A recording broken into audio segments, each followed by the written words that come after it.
All right, today we're diving into the pretty wild world of Pokemon cards. But look, this is way more than just nostalgia. We're going to break down the hidden economic engine that makes this entire universe tick. And it's an engine that runs on a currency, well, a currency far more powerful than just money. And here's the real twist. In this world, having more money can actually be a huge, huge disadvantage. It all kicks off with this central paradox, right? I mean, in almost any other market you can think of, more capital equals more power. Simple. But in the world of collectibles, especially Pokemon, just throwing money at something can seriously set you up for failure. It's a question that completely baffles outsiders, but for insiders, it's fascinating. And it's the central puzzle of what we're calling Pokenomics. So to really get this, let's imagine two different kinds of players. On one side, you have what we'll call the money player. They've got the cash, they can buy a top-tier card, bam, instantly. They get to bypass the entire process. And they treat their collection like inventory, just assets to be bought and sold. But on the other side, you've got the meaning player. They might not have much money, so they have to be patient. You got to picture them spending years, maybe trading up and up for that exact same card with a whole story attached to every single trade they made along the way.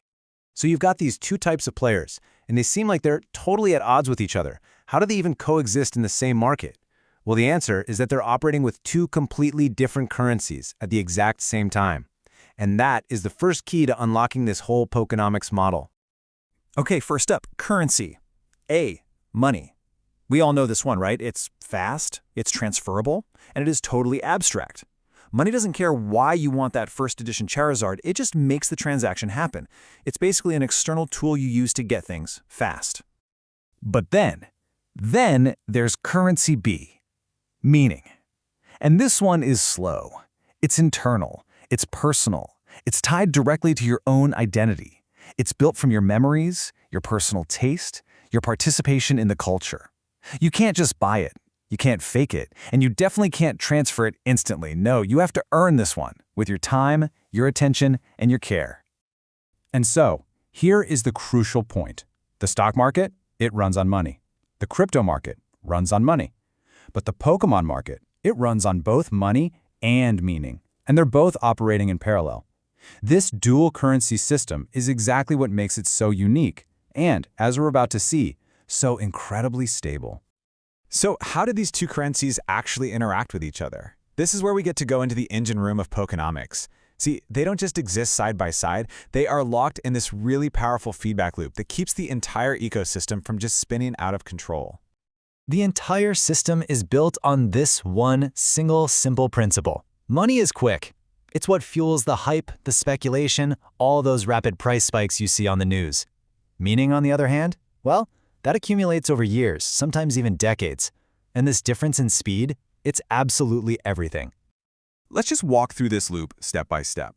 So first, you get fast money flooding in, right? It's chasing the hype, and that creates these huge price swings, both up and down. But, and this is key, the meaning holders, the ones who paid with their time and care, they don't panic sell. In fact, they usually buy the dips. They act as a shock absorber for the entire market. So over time, the cards actually migrate from the short-term flippers to these long-term holders. What does that do? It locks up the available supply, which then stabilizes the price. And finally, the beautiful irony, late-stage wealth, the big money, has to come in and pay a premium for these now stable cultural symbols. Now, what is the result of this whole self-leveling loop? Well, it creates a system that feels remarkably fair to the people in it.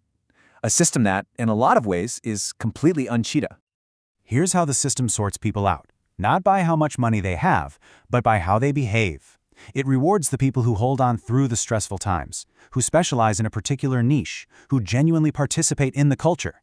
And it punishes those who just chase the latest hype, who ignore the community, and who treat these cultural artifacts like they're just disposable assets. You know, the incredible part about all this is that there's no central authority making these rules. There's no committee deciding who's a real collector and who isn't. The system's own physics, that feedback loop between money and meaning, it automatically enforces this code of conduct all by itself. It's a completely decentralized form of governance. And this is exactly why you can't cheat the system. Meaning is path-dependent. In other words, the journey you took to get something matters just as much as the thing itself. You can't fake the experience of holding a card through a massive market crash, or the years you spent slowly curating a personal set. So people who try to fake it, who try to skip the process, they just end up chasing hype. They inevitably buy at the peak and sell in a panic. The system just ejects them automatically. So let's zoom out one last time and just put all these pieces together. Why is this economic model so powerful and so resilient? Well, it all comes down to a single core idea: the power of coherence. This one sentence, it perfectly summarizes the entire system. See, success isn't about having the most capital. It's about having the most coherence, a collection that is deeply held, that's personally meaningful, and is internally consistent.